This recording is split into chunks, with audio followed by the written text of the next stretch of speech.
আহলে হাদিসের সাথে কওমি আলেম ওলামারা কেন পেরে উঠছে না?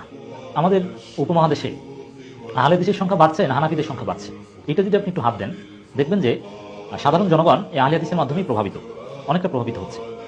যেমন হাজারো লক্ষ লক্ষ মানুষ মুসলমান তার হানাফি মাযহাব ত্যাগ করে আহলে হাদিস হচ্ছে, কিন্তু আহলে হাদিস ত্যাগ করে হানাফি হচ্ছে, এটা আপনি একেবারে বিচ্ছিন্ন দুই একটা এক্সাম্পল হয়তো বা দেখাতে পারবেন, কিন্তু মোটা দাগে দেখাতে পারবেন না।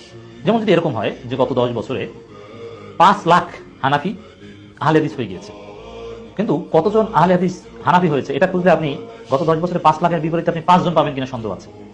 এইটাই হচ্ছে যে কওমি বড় বড় আলেম ওলামারা তারা যে আহলে হাদিসের সাথে পারছে না, মানে সামগ্রিকভাবে সারা পৃথিবীতে যে সালাফি ট্রেন্ড তার অংশ অনেকেই হয়েছে জামাত শিবিরের লোকদের। তো এটার অনেক কারণ আছে। দেখেন, কওমি আলেম ওলামারা তারা আহলে হাদিসকে ঠেকানোর জন্য এমন কোনো কাজ নিজে করেনি। আহলে হাদিসের লোকজনকে বা উচ্চস্বরে আমিন বলে মসজিদ থেকে বের করে দেওয়া থেকে শুরু করে মসজিদ ভাগ করে দেওয়া, পিটানো, আহলে হাদিস মসজিদে হামলা করা, মসজিদ ভেঙে দেওয়া, মাদ্রাসায় হামলা করা, সব করেছে কওমিরা।